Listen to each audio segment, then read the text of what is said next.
My name is Ashley Hungerford, and I have been on a journey. And like all good journeys, there are stories, and there are pictures, and there are lessons that have been learned. And what I'd like to do today is actually take a few minutes and share some of those experiences with you. While completing my Master's of Educational Technology has only technically been a 2-year journey, the planning and the preparation that led to me joining the MAT program at Boise State has been a lifetime in the making. So I thought, let's start at the beginning. Roll that footage. It was never easy for me. I was born a poor black child. Whoa, sorry about that. Wrong footage. Let's try this again. Roll that footage. I was born in Texas to a family full of teachers. Mom, stepdad, stepmom, aunts, uncles, and eventually even siblings. So, like all good children, I ran the other way. But, like the prodigal son, I returned home to answer my true calling, the one that kept leading me back into the classroom. I have always been a tinkerer, a gadget fiend, someone that loved to play the latest electronic anything. So when I began teaching 10 years ago, people would ask me how to do certain things with technology. They needed advice and they needed assistance. And that is how my journey truly began, and how I went from classroom teacher to technology coordinator. Tell me more, tell me more. Well, if you insist. Tell me more, tell me more. Okay. All right, so let me tell you how the story goes. It all starts with EdTech 501 and the project that started it all, technology use planning. So let me set the scene. The summer break is fast approaching, and I'm the computer teacher / integrated technology specialist in a school where I had worked for several years, but this was to be my last year.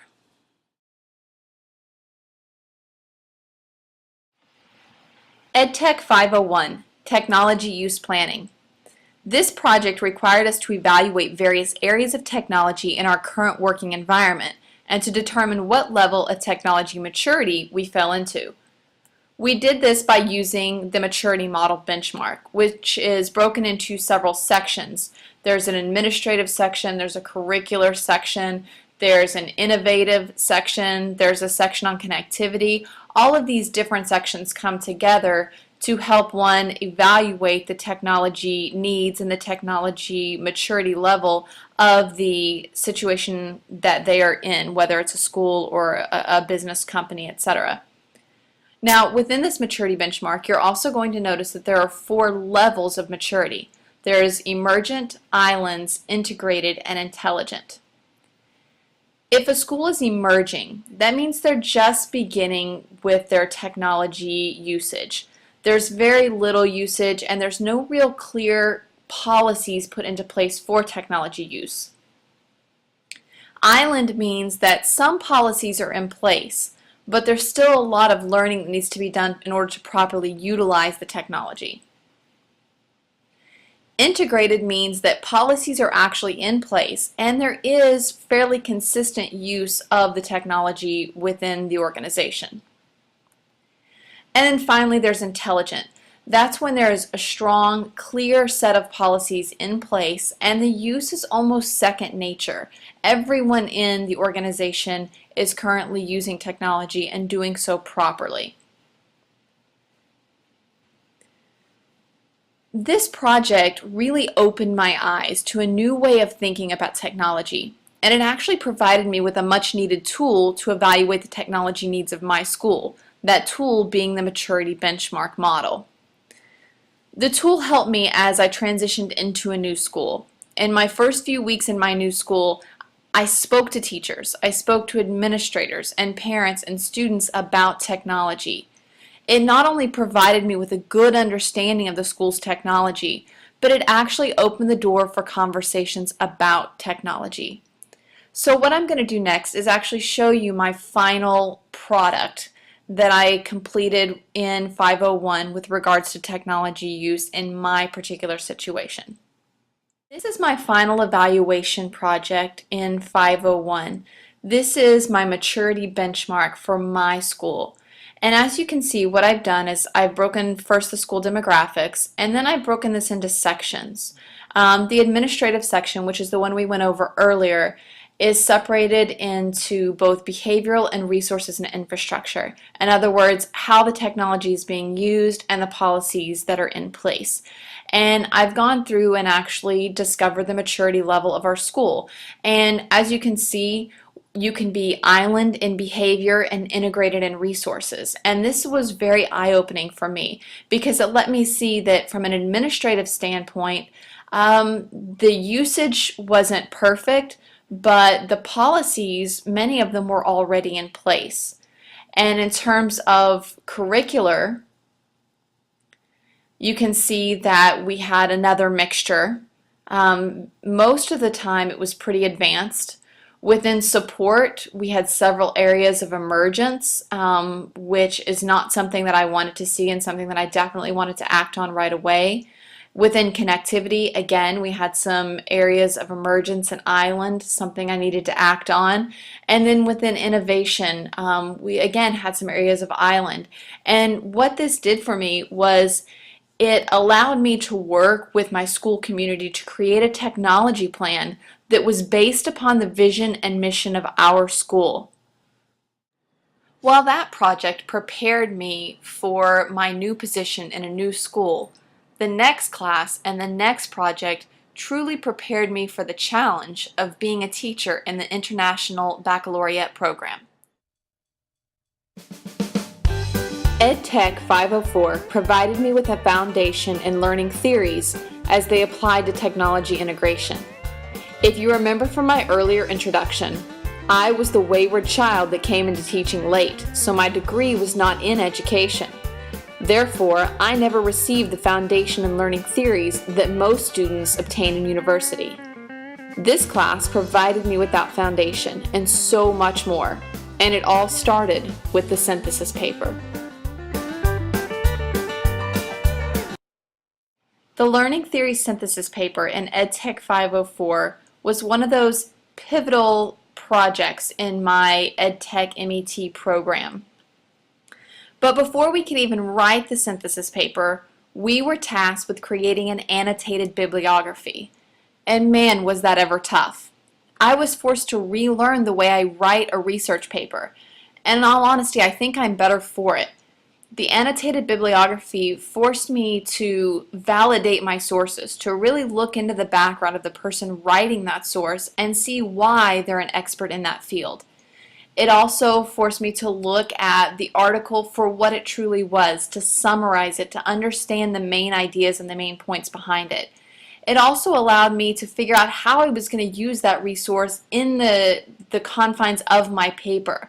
Would it be good for the intro? Would it be good for paragraph 1, 2, 3? Which argument was I going to use it with? And then finally, that allowed me to have an organized structure to my paper before I even began writing. This was the ultimate experience in pre-writing. And as a result of learning so much from this process, I actually assigned my senior IB Extended Essay student the same task for his final paper. Now, within the actual final paper, I had to consider my background in the International Baccalaureate or IB program. I actually did this because I was new in the IB and I didn't really fully understand everything that the IB stood for. I didn't understand the learning theories that it was built upon. But IB philosophies are built around constructivist concepts. They are inquiry-based, they are real-world, and they are technology-driven. And this fit best for me with inquiry-based learning, specifically how that relates to integrated technology. So my favorite quote from the paper was, "The machine does not isolate man from the great problems of nature, but plunges him more deeply into them." And this quote was the basis for my contention that educational technology practices, including instructional technology, should be integrated into inquiry-based learning classrooms in order to create meaningful, real-world learning experiences within the confines of a classroom. Inquiry-based learning is part of constructivist learning theories, and it follows the tenet that learning is built from experience and student-driven. And all of those things were part of the IB, and all of those things I included into my synthesis paper. Well, so what did all of this do for me in the end? Well, it's pretty simple actually. It helped me to better understand the curriculum that I was teaching. It made me a better classroom teacher, not just in my ability to use technology as a tool for inquiry-based learning, but to better teach using all constructivist methods. It allowed me to have a tool for inquiry-based learning in my classrooms through technology, and it really helped me understand learning theories in general. Once I was better established as an IB teacher, the next course prepared me to better learn how to evaluate some of the programs and technologies that I would be purchasing and implementing in my new position as IB teacher slash technology coordinator.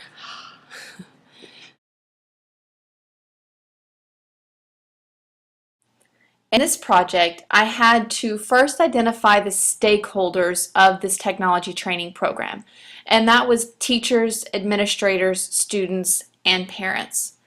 And then we had to sit down together and we had to look at the gap analysis, which basically means we had to begin by determining where we are currently, what is our current situation, and then we had to look at where do we want to be in the future.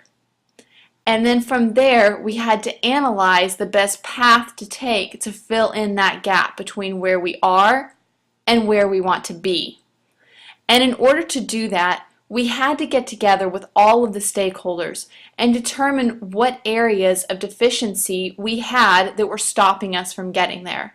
And it was determined that the best program to get us from point A to point B would be a teacher technology training program. So the teacher technology training program was designed as a 3-week technology training session for teachers to improve the efficiency, the effectiveness, and the impact of technology at the BP school, which was my school. The school identified the following objectives for that program. Teachers needed to be comfortable with technology tools. Teachers needed to create lessons that integrated technology into the classrooms, and teachers needed to have more positive feelings towards technologies. So that was their goal, and from there it made it easier as an evaluator to come in and say, are these things being accomplished through this program? So how did I benefit from this particular program? Well, I can tell you several ways in which I benefited.